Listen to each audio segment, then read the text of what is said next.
Welcome to the Exit Engine Podcast, episode 27.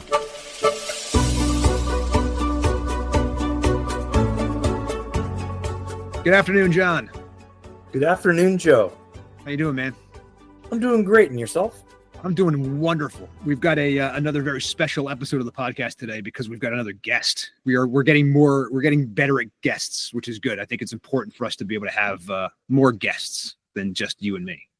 Absolutely. And the guest we have is talking about a very important topic for entrepreneurs, for business owners, for really anybody can use information you're going to get from our guest today in their life, their personal life and their business life. He's a good friend of ours, of Exio's, an Exit Engine, and hopefully moving forward, a good friend of the podcast. But allow us to introduce to you Rob Freeman from Brown & Brown. Rob is a distinguished expert in insurance and risk management, especially when it comes to businesses. And we're going to talk to Rob today about risk management, how you can insure yourself and hedge yourself, and what the kinds of things you need to be looking out for as a business owner when you are thinking about selling the business from a thing. So Rob, I'm going to give you first of all, hello, Rob. How are you? Hey, guys. Hey, great to have you, man. Thank you for having me. Of course. Let me embarrass you a little bit. Okay. You've got decades of experience advising businesses on how to protect their assets, manage their liabilities, minimize exposure to risk, right? You are a trusted resource for business owners navigating this complex world of risk management. And it is a complex world, isn't it? It is. And it seems to be getting more complex with things like artificial intelligence. Yeah, absolutely. Yeah. Great question. We're definitely going to get to that, as we go. But to open this up, start us off here, Rob, is, tell us about what risk management really is and why is it such a huge consideration for business owners, and especially those obviously who are like planning an exit at some point in the near future. Sure. So, any company that is thinking about or preparing itself for a potential sale needs to, or, I should say rather wants to maximize the value that they are going to get as a result of that process. And insurance can really play a part in that process of maximizing the value for the business and the business owners and their shareholders, if there are limited partners or shareholders. And so, that's really what we try to do here is, think as a business owner. I personally have started three, sold two small businesses. And so, before I got into insurance and worked in a variety of industries, from the internet to real estate and other things like that. And so, I think I have a broad understanding of what business owners are looking for, and understand that they're looking for, they want to feel peace of mind and not have to be worried about a giant insurance bill. I mean, they're really just trying to solve a problem. And with respect to a business that's been established for a long time, but then it's coming to a time where it's going to be sold to someone else, maybe in a competitive situation where there are multiple buyers bidding on a business because it's very valuable or highly sought after in some way. Having the right insurance in place can not only reduce the headaches and brain damage that goes along with that process for both the buyer and the seller, but it can also maximize the value of that sale and make the any indemnifications or representations or warranties that the business seller is making not have to be a hindrance to the process, but it can be addressed with an insurance policy in some ways. Yeah, and Rob, can you go deeper into that, like reps and warranties insurance, right? Can you give us like either an example or like a story of when, or first of all, what it is, and then sort of how it can benefit someone who's selling their company? Sure. So reps and warranties policy, representations and warranties, also known as RWI, is a type of transactional risk insurance that can be purchased either on the buy side or the sell side. And it's more common on the buy side, usually for buyers who are, looking to be more competitive in their bids for a company that is, highly sought after. Maybe they're in a competitive bid process and they want to be able to say to the seller, look, we have gone through all of the deal docs. We have a good handle on all of the representations and warranties that you're making, the financials, any contractual agreements and other things like that. And we're willing to follow your lead on the indemnifications that you're willing to make, and we're going to have our own insurance policy back your representations and warranties, so that if something comes up that was you did not intend, that was an unanticipated, unforeseen issue, we will be covered by that. And the insurance company basically transfers the risk away from the buyer to an insurance company as a result of that process. And a seller can do the same thing, where they want to, it's less common for sellers to purchase their own reps and warranties policy where they are the beneficiary, but it does happen in the sense that it helps them feel more confident about the terms of the deal, because they can feel like they are, they know that if something happens that was an unforeseen representation or warranty breach that comes up, that they would be covered by their insurance policy. Okay. And they would be the beneficiary of that. So it's just another way that a company can, and it's, that's obviously for more businesses that are more mature, and, younger businesses would have other types of insurance that they would want to have, but in the transaction process that you guys are dealing with, that is a common thing. Another type of insurance that is useful for companies that are, being bought or sold is what's called a tax insurance policy. And often in M&A, there are tax implications, or companies are being sold with the explicit purpose of having some sort of tax advantage or some tax benefit. And a tax insurance policy can be written to essentially dovetail with an associated reps and warranties policy to cover any tax liabilities that are clearly defined prior to the transaction. And tax insurance and reps and warranties policies are what's called a claims made policy, which means that as long as the claims are made within the policy period, which is typically a period of years after the transaction is completed, then the if there's a covered claim, then it would be the claim would be paid out. So Rob, give me this is interesting. So give me an example of a situation. So one of the things that we see happen a lot, okay, and it's actually happening more and more as we're going forward here in time in the M&A space, and especially in the mid-market space, is that we see a lot more dissatisfied people after the transaction has ended. And I wonder, again, you just bring up the idea of look, if anything was misrepresented, if there were things on both for both parties, right? It's natural that the buyer, obviously is insured against making a bad deal because he's gotten some information that was incorrect and stuff like that. And that's natural. I think that makes sense to everybody. On the seller side, however, what you're saying is that there's still the potential to be able to have something like that to protect yourself. And I'm interested to know is that what is there for sellers when the deal is over, in terms of the ability to be able to go back and go, well, this wasn't done, or what, whatever dissatisfaction went on with the actual transaction.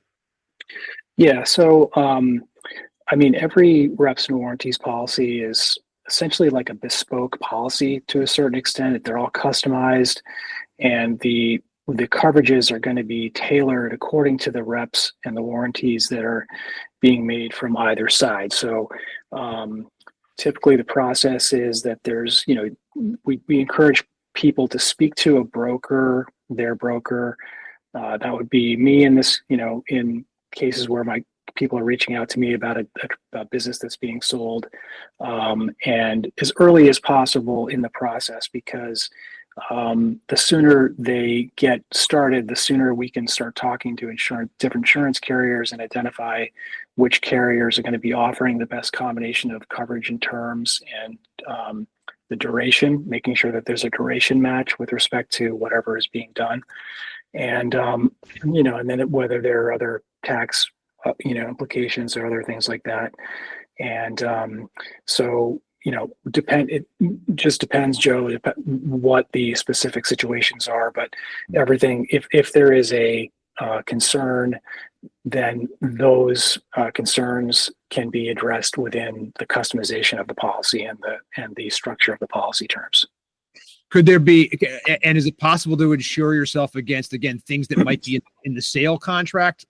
And specifically what I'm thinking about is like, all right, the agreement, many times what we've got is we've got buyers who are trying to sell on their own terms, and their own terms sometimes are, maybe sometimes kind of out there.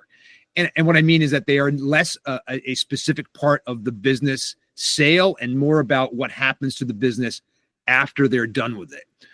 And then, so is it possible to in your representation and warranties insurance to be able to cover specific parts of the contract that don't end up happening, or are somehow neglected by the new owner once that company is taken over?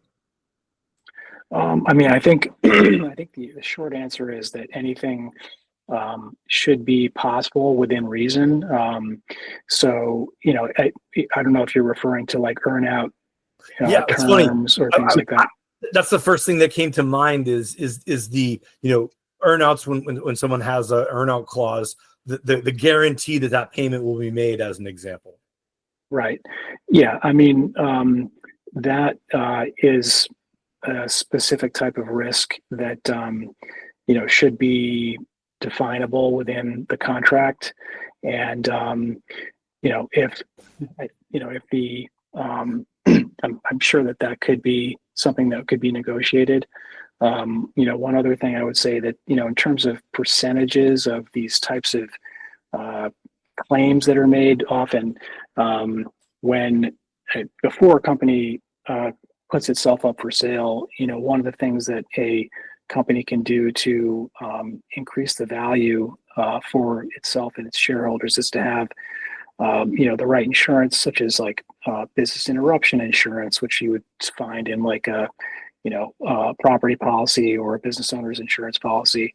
Directors and officers insurance, which is going to help them in the event that there's an employee related claim or a shareholder claim or a competitor claim, and that at the end of when the transaction happens, when the sale is done, you would typically have a D&O policy that would convert into what's called a runoff or tail.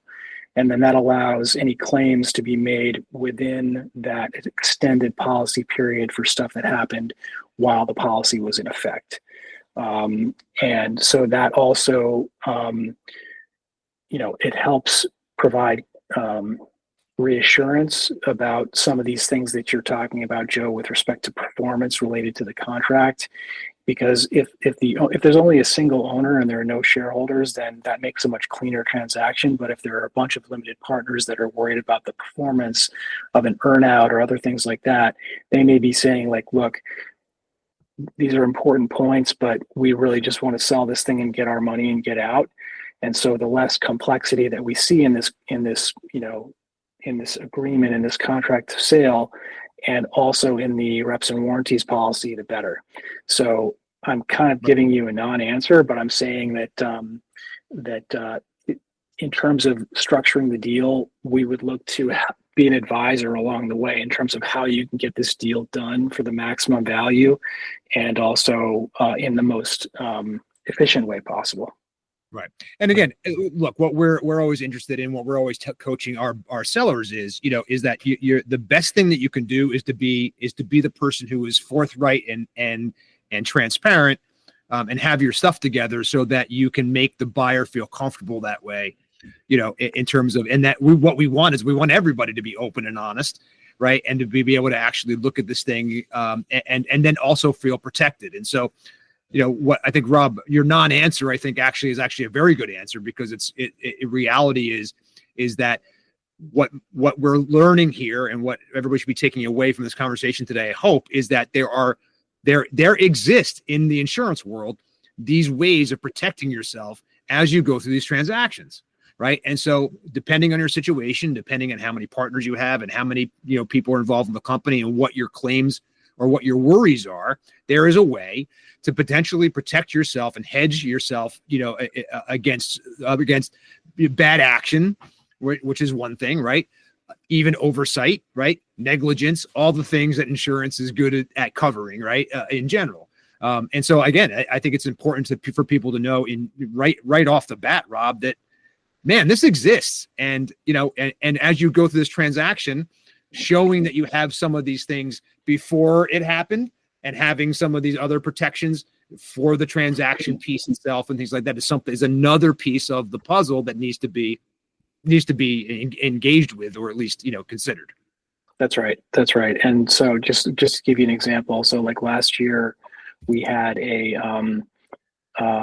we did a fair amount of what's called tax insurance last year. And one of the situations was a guy who was building a good sized renewable energy solar plus energy storage project. And this guy was raising money to build the project using tax equity money. So these are third-party investors that have tax appetite. They have tax liabilities that they're looking to reduce. Yeah. And so they can invest in a renewable energy project to, get certain tax credits, such as the investment tax credit, the ITC. Yep. And with there was some legislation that was passed a couple of years ago called the Inflation Reduction Act, and that allowed investment tax credit eligible projects to increase the tax credits, say to, from 30 to 40 to 50 to 60% for doing certain things and meeting certain criteria. And this guy was being aggressive in terms of his structuring of this deal, not in a necessarily bad way, but he was trying to maximize the value of these credits. And the investors who were looking to purchase into this project were, insisting on having a tax insurance policy to basically protect them in the event that the developer was overly aggressive with the the structuring of the deal. So they didn't want to get a knock on the door from the IRS a few years down the road saying, hey, just you guys owe us millions of dollars. And so that having that policy in place enabled them to get the project done, construct the project, get the project done, have that project move forward. And so we see that a fair amount in terms of deals getting done where a business person has an idea that they're looking to do, whether it's sell their business or merge their business with another business. And in order to do that, they want to maximize the value of that business and the outcome, so that the end result is accretive to everybody who's involved. And so, in this case, having a discussion with, a transactional risk broker and early in the process, it doesn't cost anything to talk to me about any of this stuff. I just, it only when you want to bind a policy, essentially, does it cost anything? And there's typically an underwriting fee that goes with it, but it's beyond the point of, you're already ready, you're ready to go at that point. So you've already decided that's what you want to do. But it's a very useful thing for businesses that are, of a certain size. Yeah, and it sounds like, Rob, the solution or the scenario you just walked us through, that's really, your client has a problem. They come to you looking for a solution and in risk mitigation or specific insurance solution, and you're helping the client solve that problem. Is that fair to say? Yeah, exactly. So, for the most part, the kinds of calls I get are, hey, I have an issue right. And I need a problem to be solved. And so I Yeah, I'd say that most of the time people are calling me, it's because they have some sort of challenge that they're dealing with. And they either get a contract that they're working on, that they're for a deal that they're trying to get done, or they have an idea for something that they're trying to build, or they're starting a company, or they see a company that they're going to acquire, and they, start realizing that they, either the target company doesn't have the right insurance, or they don't have the right insurance, and they've just decided that they have something that they need. So we find that like that, for instance, that tax policy was an example of something like that, where the guy just called and said, hey, this is what I'm working on, do you think you can help me out with this? And so that was no problem. A lot of other times it's, hey, I just signed I'm about to sign a contract for a large construction project, and the contract is calling for me to have 5 times as much insurance as I currently have. How can we get this done in an affordable way? Yep. Other things, we do business with a fair number of e-commerce companies, manufacturers, Okay. who are expanding their businesses, and they often have, they'll maybe sign a contract with a distributor, and the distributor, say the distributor might be Costco or Walmart, or somebody that is going to provide them with, basically pour fuel on their business.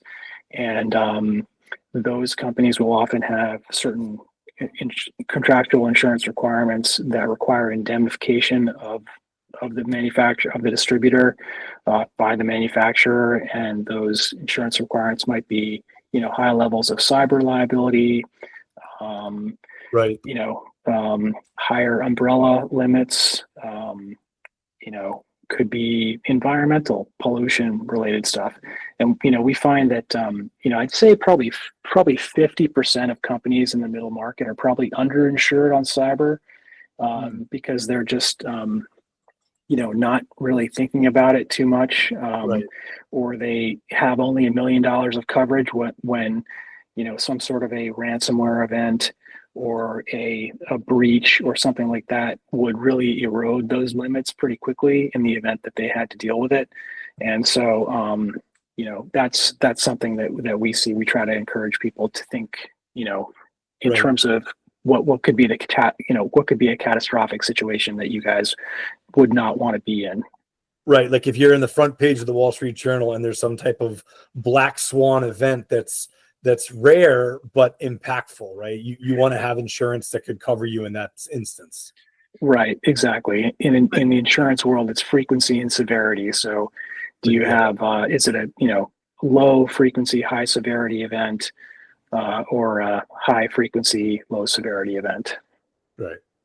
But I mean, obviously, when we talk about cyber, though, I mean, we're talking about anything computer wise and things like that, right? I mean, AI now, right? We were having a conversation about that earlier, like this notion that cyber is even growing in terms of what the potential risks are within the digital world, right? Especially with things like AI. So what products and what things exist out there, or what should our audience be aware of in terms of things to hedge themselves, and protect themselves against the cyber activity? Yeah. So if a company has, almost any company has some cyber exposure, right? If they're using email for communication, if they're using online banking, if they're collecting any customer data, even their employees' data. So if you have a company with 10 employees and they're in New York, and they're it's a small company, but they are collecting the employees' social security numbers and other things like that in order to just process, manage the basics of a benefits plan, or just they have it collected this data in their some sort of online database from the original hiring process, and they're holding on to this information. If that information is breached, according to state law, that could be the result in regulatory fines and other types of requirements where they have to notify all the employees and go into some sort of a damage control mode. And from an administrative and financial standpoint, that can be very burdensome. And so the purpose of cyber liability insurance is to help protect that and provide other things like reputation management that can help manage the fallout from a a breach or some other type of public situation related to cyber. If somebody's data is stolen and then the perpetrator threatens to threatens to release that data onto the dark web or publicly, or unless they're demanding some sort of ransomware, there typically will be coverage for ransomware within the cyber policies, other things like that. And then, so yeah, anything related to some sort of a cyber risk, malware, any type of attacks on the site themselves, distributed denial of service attacks, Yep. Anything like that. And, unfortunately, in the cyber world, we see this with, over and over again, where companies are, they find out 6 months after the fact that they've had a bad actor within their network for 6 months, a year before they actually find out about it.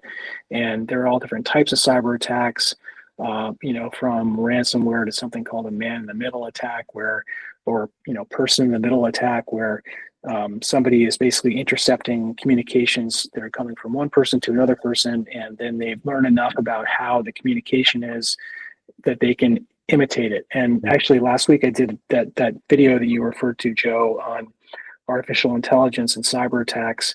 I mean, this was a really amazing study that was done, and it basically said that I think it was done at Harvard, and there was a very famous cybersecurity researcher who was attributed to this study. But basically, they found that that fully automated phishing attacks, spear phishing attacks. Phishing is just a type of social engineering attack where they send, Joe, you get an email that you think is coming from John, but it's really not John. It's some other person somewhere who's pretending to be John, and John's asking you to send some money to a vendor, and he gives you the routing and the account number, and you send it, and then you find out, a week later that, John didn't really send you that email.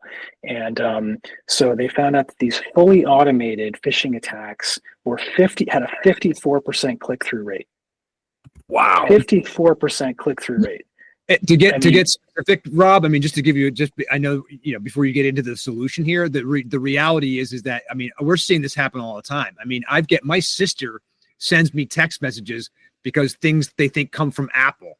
And then They say, Apple says, do this and do the thing and go in and put your information in and blah, blah, blah. And it's like, it's really easy to get fooled by this stuff, man. Like it's really easy. Yeah, no, I've probably gotten, just this morning, I've gotten, text messages from USPS, or, my package is delayed, or, the FedEx guy can't get to where he's supposed to go. And I got that one over the holidays. And over the holidays, like, hey, I could be expecting a package. Wait, someone's sending me something for Christmas. It's no wonder they have a high click-through rate, man, because it's insane. It is very easy to do that, especially if you're worried about something. If you're one of those people who's like, oh my God, I'm going to overdraw my bank again, whatever, I mean, that's real fear. At my old company, we had a corporate entity that was was responsible for sending out these phishing, spear phishing things, or phishing attacks. And I would get the report to see who clicked through, and agents would click through, branch managers would click through, senior level executives click through. I clicked through, like I was guilty of this. Like I fell for one of them, like one out of 27 that we did in a year. And it was really convincing. So it's really great to have those types of internal stress testing processes that are going on. And we have those too here, but I mean, I won't beat this AI horse to death, but it was to me, the purpose of the reason I did that video was 54% click-through rate when these fully automated phishing emails were sent out at 30 times less than it would cost a human to do it. So to save 30x the cost of doing a phishing email, of course, they're going to be automated. It's completely asymmetrical warfare at this point where, we just simply can't manage all these things, all the inbound emails coming into us. And so at some point, like you said, John, someone's going to click on something.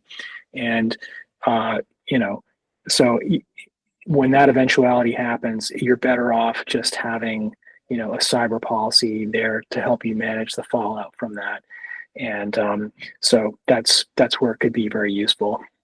And sort of like in continuing that point about cybersecurity and the policies that like a company would need, do you have guidance, like a general set of policies for a new client of yours, either a new client of yours or a new company, on sort of the base level, sort of table stakes insurance that you all should have? Yeah, so pretty much any company that exists, should have, a very basic general liability policy. And Sure. what we typically recommend for companies that are just starting out, or companies that are, that are preparing to ramp up, but they know that they need certain basic insurance, is what's called a business owner's policy. Okay. And this would be like the starting point for any business. Like the minimum type of insurance that you would want is a business owner's policy. Business owner's policy is it's a type of package policy that includes general liability and some property coverages included in there. It's all packaged together in the same form from the same insurance carrier. Yep. And then you would typically add on top of that an umbrella policy, sometimes referred to as an excess policy. Those are slightly different things, umbrella policy and excess policies, but for fundamentally they're similar. What they do is they provide a level of insurance above the general liability limits in case those limits are exhausted in a claim or claims. And umbrella coverage per cost per dollar per million, cost per $1 million of coverage is much less expensive than it is for the primary limits, because they typically don't get used unless you have a series of claims. Okay. And so it's inexpensive to have, a 1 million primary, 2 million per occurrence on your primary GL, and then have, $1 million of excess or umbrella coverage, or 5 million or 10 million. And that will protect you in the event that the stuff really hits the fan, and, you would otherwise be, your limits would be exhausted and you'd be coming out of pocket for defense costs and other things like that. Okay, and then like, what about like liability for management teams? And you talked a little bit about like director D&O insurance. If you could just expand upon like D&O insurance and errors and omissions would be helpful, I think. Sure. So as companies start to grow and become more complex, and their needs expand and their risks expand, we would start with like a business owner's policy, and then we would expand out to saying, hey, these are the types of insurance that you should have. So cyber would be one of those. Yep. Errors and omissions might be one of those if they're doing any consulting or advisory work. Workers' compensation. Workers' compensation is a really important one. If you have any employees, or even if you're just a company with like, over say 1 or 2 founders, depending on the state you're in, workers' compensation is all statutory. So, defined at the state level in terms of where you need it and when and for how many employees. But once you have employees, typically in almost every state, there are certain states that don't require it, but I think it's only 2. You are required to have workers' compensation. And workers' compensation is what's considered no-fault coverage, meaning if there's an employee if you have work comp and an employee is injured, they just file a work comp claim, they get better, and they come back to work. There's considered no fault from the employer in that situation. Got it. And so work comp is really important. And then once a company starts to grow and they say, okay, well, we're going to start raising money. We have a board. We've started to take on some limited partners. We taken an angel round. We have a friends and family round. Started to Series A, Series B, whatever. Then we start looking into what's called a management liability policy. And a management liability policy is typically several types of insurance that are packaged together in one policy to dovetail the coverages, to fill any gaps that would exist in certain policies, and make sure that the thing is comprehensive. And the management liability policy is going to cover things like directors and officers insurance, or D&O. Yep. employment practices liability, or EPLI, and fiduciary liability. And D&O is there to protect the company in the event that the directors or officers or other high-level management, of the company are accused in some way of some sort of fiduciary breach, meaning that they're not acting in the best interest of the company. They're done something wrong to breach that fiduciary duty. And, we see them probably 40% of the claims that come into D&O policies for private companies are employee related. So stuff that, arises out of the employee-employer relationship. Now, those types of claims can be addressed through a D&O policy if the directors and officers are named personally as, in the claim, in the suit itself. But typically you would have covered within the management liability policy that EPLI insurance, employment practice liability, that covers any type of suit or issue arising out of the employee-employer relationship. So that would be like discrimination, failure to hire, wrongful termination, Got it. Harassment, anything, like a few years ago, we were dealing with all these sexual harassment claims, things like that were very prominent. And the result of all those very public EPLI related claims is that the cost of not having these types of insurance can really come back to bite you, because of the nature of some of these nuclear verdicts, that they call a nuclear verdict, where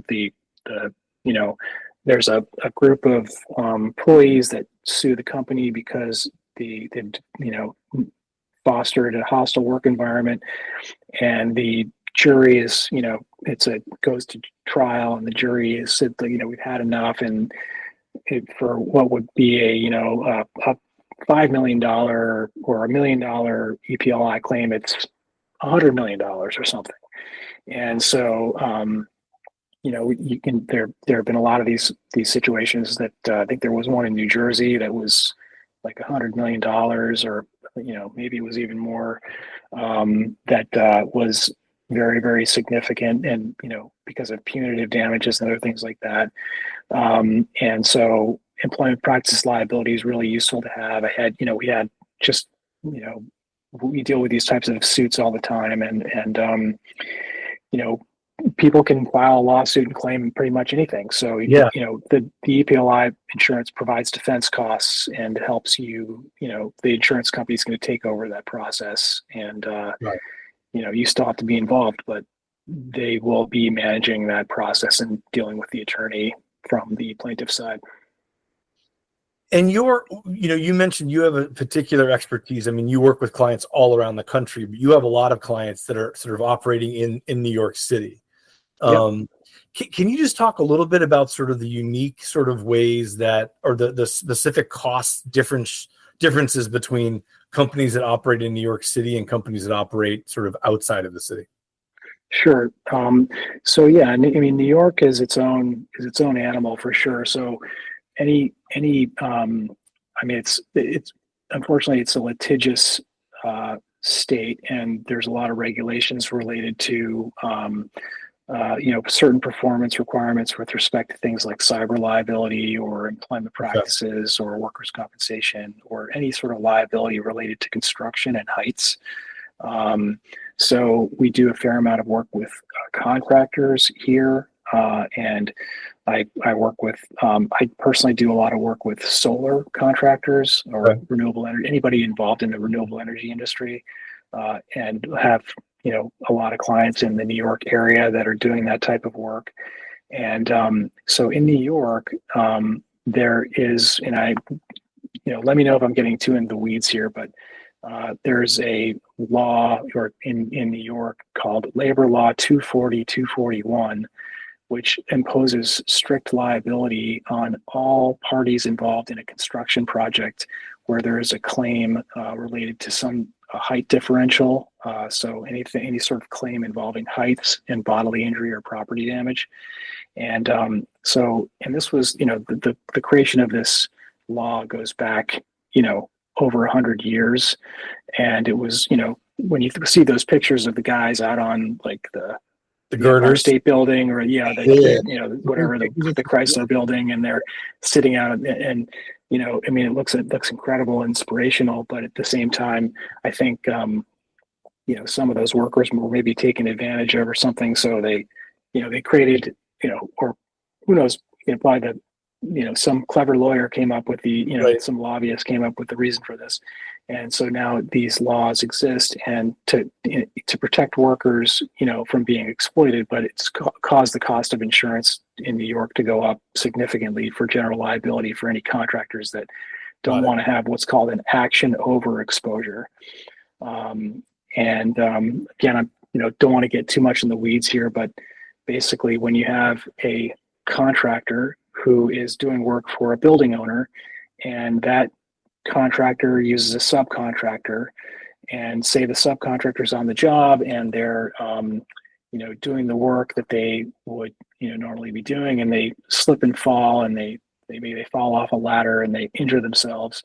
If they would first file a workers' compensation claim so they can get back to work and get back on the job, but if for some reason they believe that the landlord or the general contractor or somebody else on the job was negligent, they can file a lawsuit against everybody involved in that project. So that they can file a lawsuit against the landlord. And that's typically what we see, is that the plaintiff will or the plaintiff's lawyer will just sue everybody, advise to sue everybody. And Right. we'll get, we had this yesterday where a client of mine was named in a lawsuit who wasn't even on the job. They weren't even working on this project, but they had, their name was on the paper, maybe because there was a lien there or something, related to the project. I've had ones where they didn't even have anything to do with the project. They just were, named for some reason. And so what happens is that the actual parties, the contractor or subcontractor that are actually doing the work, usually have some sort of contract with the landowner or the building owner. And that contract is going to have indemnification in it, where the landlord's saying, let's do this project, but if something happens that's the result of what you're doing, you're going to indemnify me because I'm just hiring you. I trust that you know what you're doing. And so the lawsuit comes in, goes to the landlord. Landlord says to the contractor, or the general contractor, hey, I got this lawsuit. You deal with it. It's, look at this agreement we signed. It's your responsibility. And if the GC or the sub doesn't, depending on where the lawsuit's going to end up based on the contract, if the GC or the sub does not have certain types of insurance that covers this action over situation, then they won't have any coverage. And the average action over claim is over north of $1 million. The result of negative type of claim. That could put a subcontractor completely out of business. Correct. That's right. And delay the project or kill the project, and that has other sites of downstream effects. And and just coming back to businesses for sale and what happens with companies that they're selling when they're selling themselves, the same thing can happen if there are some sort of liabilities that are hanging out there that would open the company up to a D&O claim, or open the shareholders up to a D&O claim if they are, not involved in the business, and something comes back based on a representation or a warranty or some sort of other, private shareholder, a disgruntled issue or financial related claim. And this could happen. This could happen potentially, right? That this kind of claim like this could happen after the deal was done, right? That's right. Potentially, right? And therefore now there's a new owner, right? But the new owner, right? And now we're in a situation where is that what was covered when and what policies were there and all that stuff, right? To protect whoever is in charge in the moment, because it may actually be difficult to kind of disambiguate if something happens over a time when a transaction was happening, is who is responsible for it, right? And insurance potentially at that point, comes in handy there to protect even the past owner for something that potentially could be the new owner's fault, right? Or vice versa. That's right. That's right. And so, you typically would have when an M&A deal goes through where a company is acquiring somebody else, company A is acquiring company B. Once the acquisition is done, you would want company B to have have put into effect a tail policy to protect against any potential claims that could arise from something that happened during, while the company was in existence, but the claim hadn't been made yet. So that's that's the structure, or, how the flow works with a claims made type policy, which would be, like a D&O policy is claims made or things like that. Yeah. So, I mean, that's the kind of, again, those are the kinds of things, guys, that just is stuff many times we find people are not thinking about, right? It's if you're lucky enough to make it through a transaction, right, which is about 50% of the time right now, okay, once you have a deal on the table, 50%, okay, that basically that deal and the whole thing, there's so many reasons that deal can go south. What you're trying to do is hedge against the things that will make that hedge against or improve the things that will make that deal smoother. Pointing out that you have this insurance, pointing out to the buyer that this is something that you've done to protect the transaction. These are the things that obviously that make you someone easier to work with, right, John? Well, and the amazing stat that you mentioned earlier, Rob, that I want to make sure we discuss and everyone sort of understands is, in Rob's case, or in Rob's experience, 50% of companies are underinsured.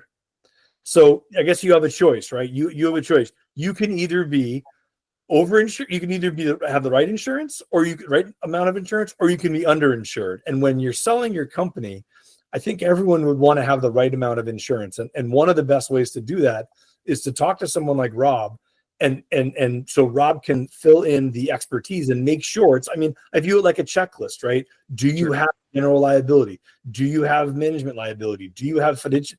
At certain stages in your corporate life cycle, you're going to need D&O insurance. If you have multiple employees, you're going to need workers' compensation insurance, and just making sure that you have a trusted advisor like Rob to guide you through. Hey, this is one way to mitigate risk in your company.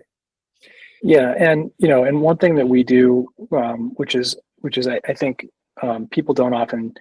It doesn't often come to mind when business owners are thinking about insurance, because insurance is a very I think it's a nobody wants to talk about insurance. I mean, it's unless they have to, and yeah, I mean, I do, but one thing that insurance brokers can do, and we do, is review contracts and review existing policies from partners or companies that they're looking to work with. So, and that's very useful, because, say you're somebody that's looking to do business with somebody else and you think they have insurance, but you haven't verified it, you should really reach out to your insurance broker to have them help with verifying that. And one thing that I think is important to emphasize is that a certificate of insurance is really meaningless.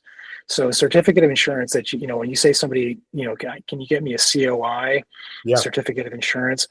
Those will, fly around, and, you'll say, well, I have a certificate of insurance from someone. But if you actually read the top of the COI, these are these old, Accord forms, there's actually a disclaimer in bold ink, which says at the top of every insurance COI, it says that this COI essentially bestows no, guarantees that there's any insurance here whatsoever. It just basically says that there's no. That is frightening. That's not really promising anything, that certificate. And the certificate is essentially meaningless. It's just basically a document that helps you save time when you're reading about, okay, they have this policy limits, it's carrier X, the policy dates are, December 31st to December 31st.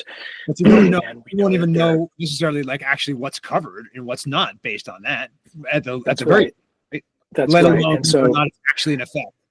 That's right. And so, at the bottom of those certificates, usually there will be some sort of there might be often an additional insured, some additional insured language, something called a waiver of subrogation, or primary non-contributory language. These are all different things that are very common in certificate requirements.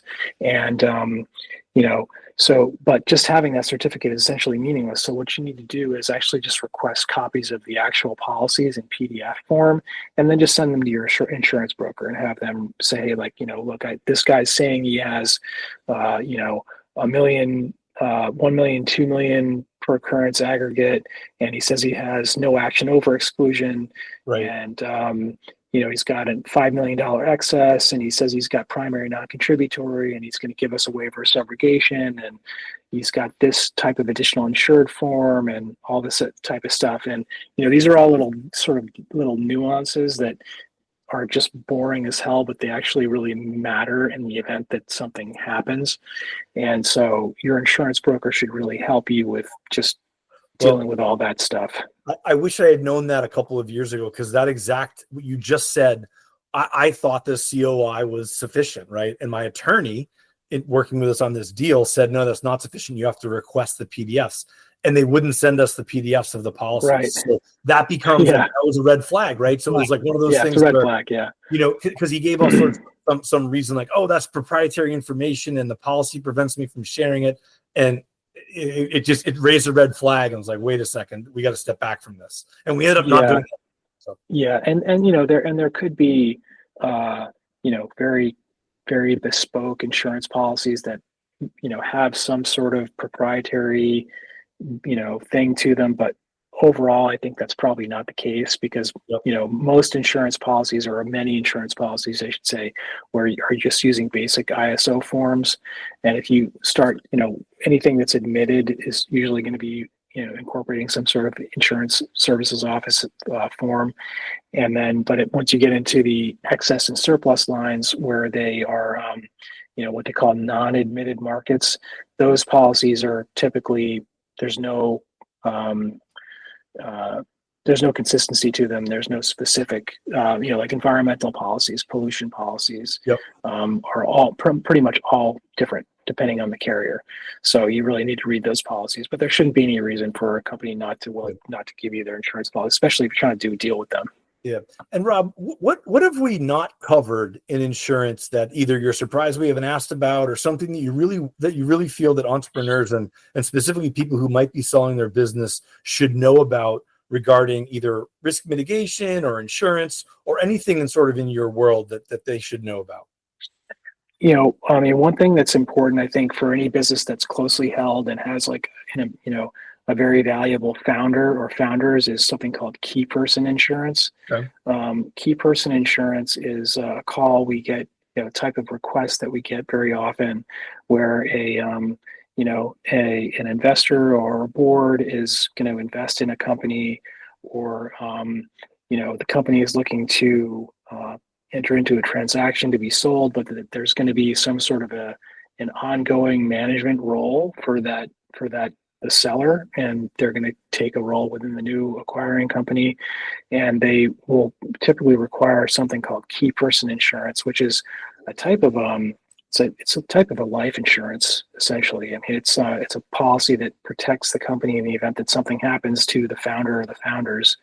And we can write those policies. They typically should be written in a way that's duration matched with the goals or the business plan of the company. So, like, if the founder or founders are going to be working with the company for 5 years after the deal goes through, or even if a founder, even if there's no planned sale of the company, but the company is, going to be raising money, and they have a plan, they have a certain execution plan for how much, their revenues are going to be this year, and then they're going to, doing 50% growth next year, and they're going to do their Series B, and they're going to raise money, et cetera, according to the plan. If, their plan for acquisition is 5 years out, they would, have a key person insurance policy that would more than cover them during that period. And if the founders are young, these policies are going to be, relatively inexpensive to have. And then if something happens, then the policy would pay out. So it's good, it's a good thing to have, another way to, add value to a business by, reducing the risk that a buyer or somebody else would see. The point I was trying to make was that it's a matter of, when we talk about the value of a company, okay, that it's value versus saleability, right? So in other words, from a value standpoint, what we're doing is when you've got these policies in place and the whole thing, you are protecting yourself, you're hedging against real failures and real breakdown and real money that could really destroy lives, companies, and stuff like that, right? And so your protection, you're raising the value of your company because you've got these things in place, ostensibly, right? What you're really doing is raising the saleability of your company, okay, which is slightly different, because it's about you have taken the steps to basically ensure, whether you're insuring against the company, whether you're helping the buying company buyer, whether you're insuring the transaction, whatever the different permutations of this that you're doing, is that you're basically increasing the fact that your company will sell better because it's taken these steps, right? It's easier to sell a company that has gone through this process and has consulted with someone like you, Rob, to make sure that they've got these things in place that will help the company sell, and that's how it adds to the value, right? As opposed to, oh, this policy being worth X millions of dollars adds value to my company, right? That's right. That's right. Yeah, that's right. That's right. So it's not like a whole life insurance policy where the life insurance policy has value, and that is somehow considered an asset. It's more like the value of the company in the fact that you have, put on your big boy pants and you've decided that you're going to do everything right to protect the business and reduce risk in the event that something happens. And, it's a little bit like having a board. It just shows, forward thinking and, some maturity with respect to decision making, and, with respect to things like, key person, or, even just property insurance. So property insurance, I don't even think we talked about this, but a type of property insurance, or a component or aspect of property insurance, is typically, it's called business interruption. Yep. And we do a lot of work with companies that are in the manufacturing space. And so they might have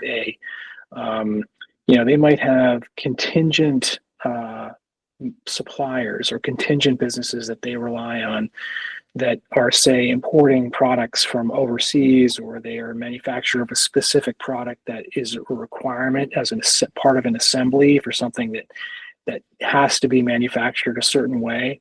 And if that part is unavailable for some reason, they can't make that product. And so you can buy an insurance policy against that basically protects you from that sort of contingent liability in the event that there was, a fire at the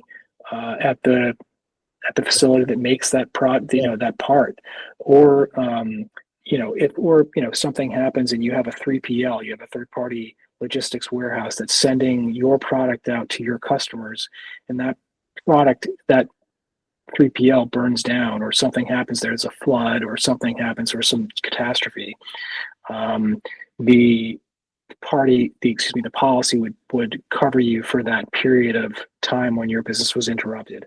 And some policies are written on a certain specific time period where that coverage is existing, or it might be written on what's called an actual loss sustained, or ALS, term.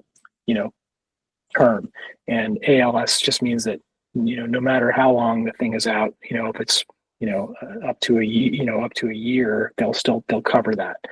And so it's very useful to have that. And someone who's looking to buy a business should be looking to check those types of boxes to make sure that during the buying process, something doesn't happen, that, no one was expecting, like this, the horrible wildfires that happened out in LA a few weeks ago, or, recently, last week, I guess, a couple weeks ago. Yeah. And like those can help you also mitigate situations where, I'm not going to name a big box retailer by name, but sometimes in these contracts that big box retailers require, they will put in something to say, if you can't deliver your product to me, you owe me the margin I would have made if you had, as if you had delivered them. So not only is it they can find you in breach and for damages, but they can charge you for the margin they would have made. And then I think the agreements that you're just talking about can mitigate that risk, right?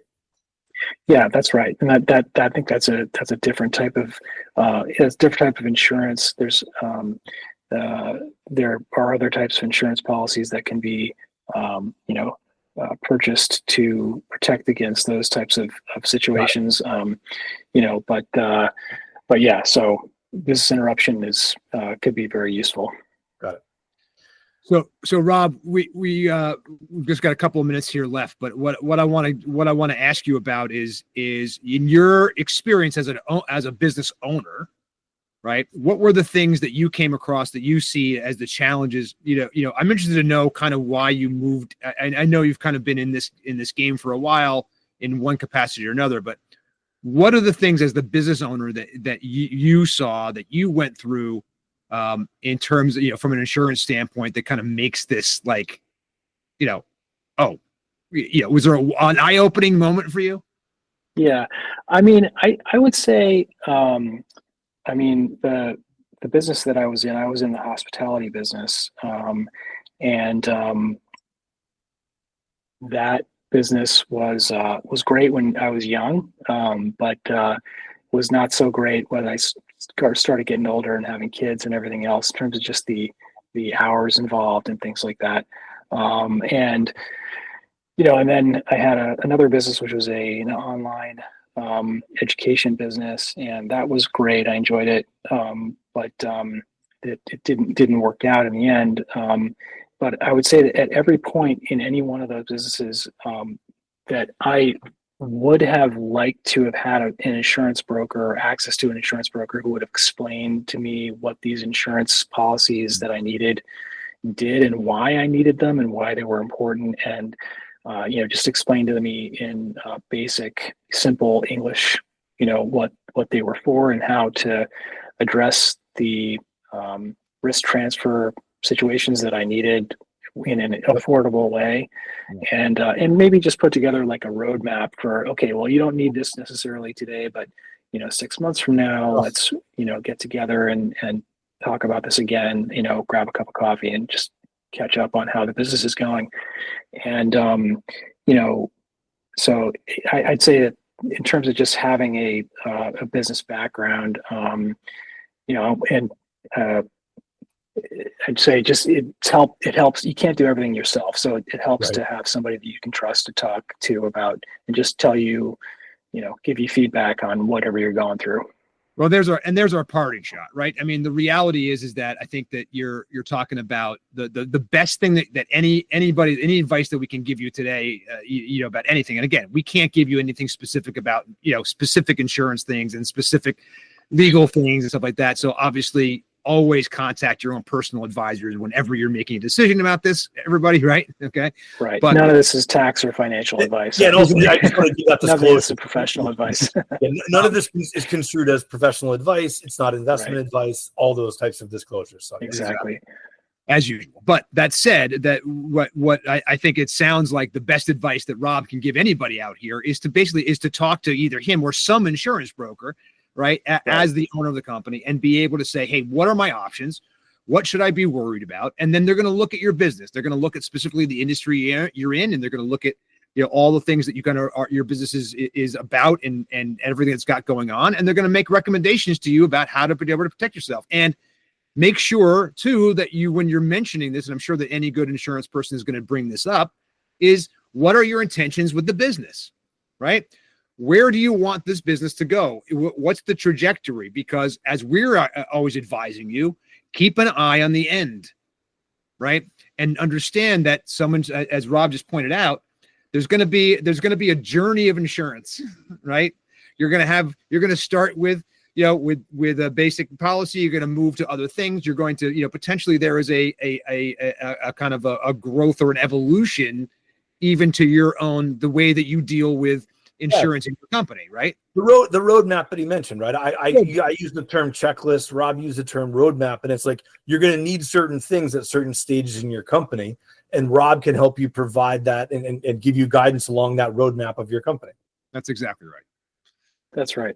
And we've had many companies that we have worked with that successfully, where the founder had an opportunity to sell the business, and it worked out great.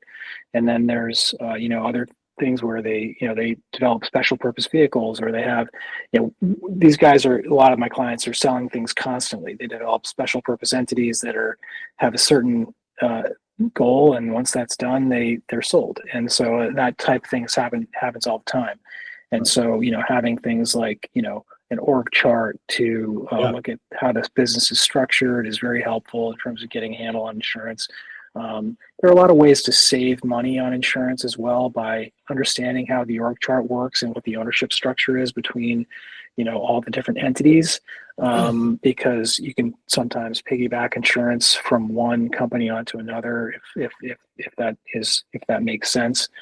And so we try to be as efficient as possible. And if it works out best for the client, then that's really works out best for us in the end.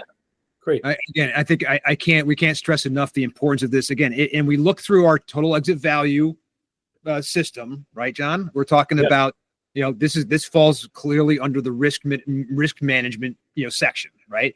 And what we're looking at is making sure that as you go through your checklist and decide this is what I need to do to build my roadmap for exit, that the insurance is part of that roadmap, and making sure that you see that you're examining the policies you have, ensuring that it's enough, making sure that the right things are covered, that you're not just buying blanket policies that don't actually do what it is that you expect them to do, right? And being able to kind of check this stuff. So whether it's with Rob, obviously we'd love you to use Rob Freeman. And Rob, where can people get in touch with you if they want to get in touch with you? Probably the best place is just on LinkedIn. You can just reach out to me on LinkedIn. And I'm Rob Freeman at Brown & Brown Insurance. And, just reach out to me on LinkedIn, and look forward to hearing about your business and any problems that I can help you solve. Yeah. Awesome. And also, if you want to drop a line to info@exitengine.com, we can get you in touch with Rob as well. So please, do that. If you want to get in touch with us about anything we've talked about in any of our podcasts, again, info@myexitengine.com. You'll find us on LinkedIn. Obviously, the podcast is available everywhere you got podcasts. Please share this with a business person that you love, right? Help them, give them options, tell them it's possible, right? And with help from people like us and people like Rob Freeman, you can actually make sure that you increase the value and saleability of the company that you own. Thanks again, everybody, for listening to Exit Engine. I'm Joe Stapleton. That's John Caniff. This has been our friend Rob Freeman from Brown & Brown Insurance and Risk Mitigation. Take a look at our post this week. We'll do a post on this as well. And follow Rob on LinkedIn, because he's always posting good stuff that'll be important and fun to know, things that are going to make your business more valuable and saleable. Thanks, everybody. Have an awesome day. Rob, thanks so much for being here, man. Really appreciate it. Thank you, guys. Yeah, no, it was a pleasure. And look forward to talking to you again soon. Yeah, for sure. John, thanks a lot, Bye. buddy. We will have a great week, and we will talk to you very soon. Bye. Thank you, guys.